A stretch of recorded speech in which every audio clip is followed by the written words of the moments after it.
또 지금 조금 뒤에 뭐 10시에는 민주당과 조국혁신당, 그 야당과 또 참여연대 등에서 공직 배우자 명품백 수수 눈감은 권익위 대응을 위한 간담회 이런 것도 진행을 합니다. 제가 건의위원회라는 명명을 맨 먼저 했잖아요. 이게 계속해서 퍼지고 있습니다. 아 그렇죠. 예. 아니 그 어떻게 국민권익위원회에서 그걸 하는지 그래서 네. 중대한 것을 제가 이제 법사위 하니까 전현희 전 권익위원장, 네. 현 법사위원이 변호사 출신 아니에요? 치과의사 변호사 출신인데 네. 이분이 그러더라고요.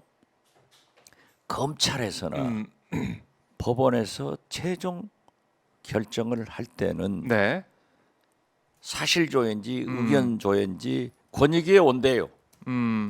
그러면은 검찰이나 사법부에서는 권익위 의견대로 한다는 거예요. 그래서 이미 이것은 네. 혐의가 없다, 무죄다 하는 결론을 내려준 국민권익위원회는 건의권익위원회다.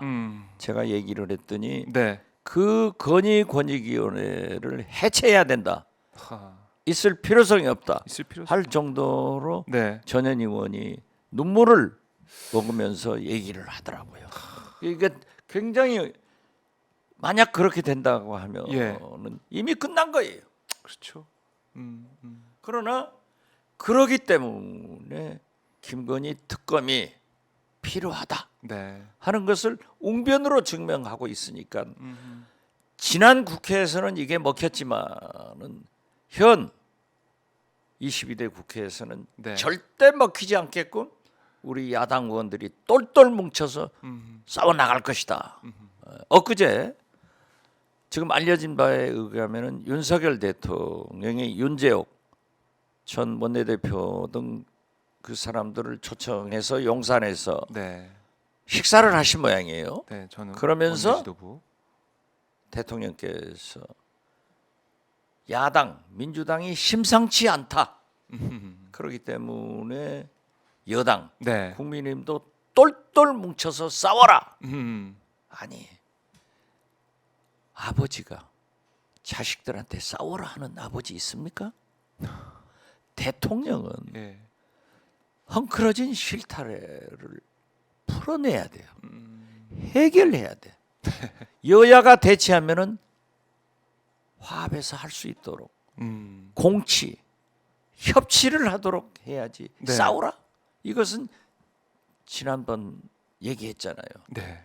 거부권, 예산권을 가지고 싸워라. 이렇게 이렇게 변하지 않는 대통령을 우리 민주당이 민주진보 개혁 세력 192명이 대치하고 있기 때문에 네. 일부에서 비난하는 입법 독주다. 입법 독재다가 아니라 윤석열 독주, 윤석열 독재에 맞추어서 네. 대항해서 우리 국회는 싸우고 있다. 이렇게 저는 얘기를 하는 겁니다. 네. 그러니까 윤석열 대통령이 거부권이 있으니까 뭐 여당 의원들을 독려하면서 그걸 믿고 이제 싸워달라 그 얘기 계속 하고 그렇죠. 있는 거잖아요. 거부권이 있으니까. 예산권 있고 거부권 네. 있고 싸우라. 그거 믿고 싸워라. 그럼 거기에 대해서 야당에서는 아유 싸우면 안 되지 협치해야지 이렇게 나올 수가 없는 거잖아요. 없죠. 싸우자고 왜냐하면 하는데. 개혁 입법도 특검법도 다 거부하면서. 그래서 이 윤석열 대통령이 변하지 않으면 정치가 변하지 않고 국회도 변할 수가 없다 이런 생각이 들어서 그 가운데 그 중심에 민주당이 있기 때문에 국민들이 볼 때는 지금은 강하게 윤석열 정권 폭정에 맞서서 싸울 때다. 민주당이 아니, 싸울 때다 이런 얘기를 하고 있는 거예요. 그래서 제가 얘기를 했습니다만 네. 저는 아침에 일어나면은 김대중 대통령과 무건 대화를 10분 15분 해요.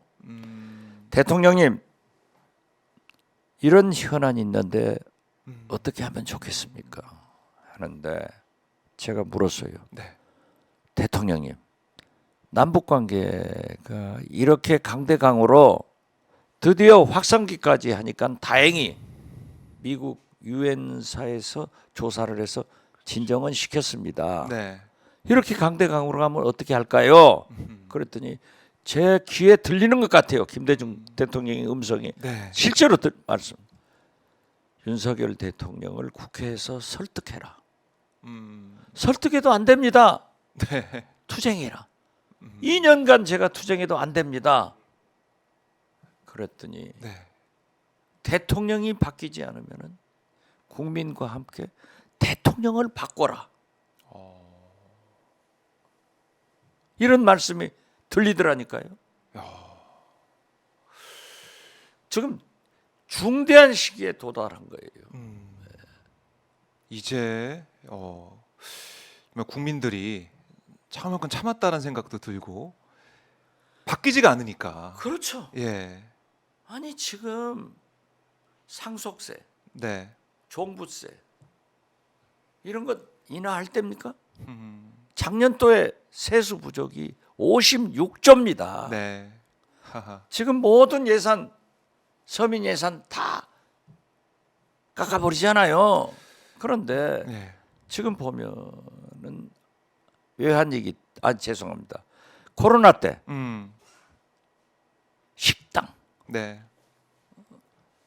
영세 상공인, 농어민 특히 다 대출 받아서 살았잖아요. 이게 이자가 꽁충 튀어가지고 장사는 안 되고 네. 지금 죽을 지경이에요. 물가는 오르고. 네. 자, 제가 해남안도 진도 농어촌 출신 국회의원인데 심지어 농어촌에서 생산하는 이런 과일 이런 것이 물가가 높으니까 이창용 한국은행 총재부터 수입해라. 이러면 농어민 또 죽는 거 아니에요? 그렇네요. 그래서 저는 예.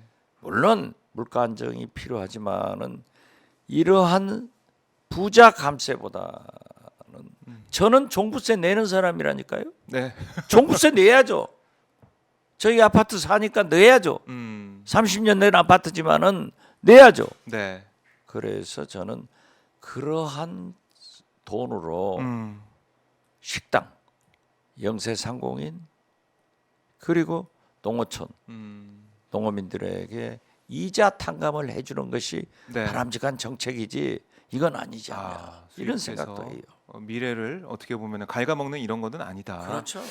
이렇게 정리를 해보고 민생 문제 말씀하셨지만 더 국민들이 이 정부를 볼 때 신뢰하거나 믿을만하거나 그리고 공정과 상식이 있다라고 생각한다면 그래도 희망을 가지고 견딜 텐데 그런 게 아니라는 말씀이고 특히 이번에 보니까 권익위 게시판 보셨어요? 거기 보니까 계속 올라오는 글이 뭐냐면 질문이 뭐냐면 아니 누구누구한테 선물하고 싶은데 300만 원짜리 선물 배우자한테 하면 되는 거냐 물어보고 또 일본어로 막 물어보는 것도 있더라고요. 나 외국인인데 그럼 선물해야 되냐 공직자한테. 그건 웃기는 거예요. 우리나라 공직자들이 얼마나 선량하게 산 사람이 많냐고요. 그런데 이제 배우자들은 합법적으로 네. 뇌물을 받을 수 있는 길이 트였고요. 길이 튀어. 특히 저는 네. 미국에서 오래 살았기 때문에 외국인들을 많이 아는데 외국인들한테 즉 네. 우리나라 코리안 아메리칸 한국계 미국 시민들한테 뇌물을 받을 수 있는 합법적 길이 트였다. 네. 이게 말이 되는 일이냐고. 이것이 검찰총장 출신 네. 대통령 윤석열 정부에서 어떻게 국민권익위원회가 이따위 얘기를 하느냐. 네. 이건 절대 용서할 수 없기 때문에 바로 그 자체가 김건희 특검을 꼭 해야 된다 하는 것을 웅변으로 증명시키고 있다. 이렇게 봅니다. 그러니까 이 참 우스개로 넘어갈 수 있는 부분이긴 하지만 이게 너무 씁쓸하고요. 씁쓸하고 국민들이 이걸 보면서 또 이번에 권익위 판단을 보면서 검찰의 수사 과정 보면서 정말로 공정하지 않구나. 정말로 정의가 없구나. 이런 생각을 하다 보니까 더 힘든 거예요. 지금 이 상황에서. 공정하고 한 것은 야권한테 적용하려고 하는데 그것이 표적 수사 아니에요. 표적 수사. 김정숙 여사. 네. 아니 인도 가신 것이 외교죠. 여기에 무슨 수사합니까? 네. 이런 것은 전 정권, 문재인 정부 네. 그리고 현 야당에 대한 표적 수사가 아니냐. 이것을 국민들이 납득하겠어요? 하하. 이게 김대중 대통령께서 말씀하신 저에게 말씀하신 대로 대통령이 안 바뀌면은 국민이 대통령을 바꿔야 한다 하는 것이 현실화될 날이 가까워진다. 네. 저는 그렇게 봅니다. 알겠습니다.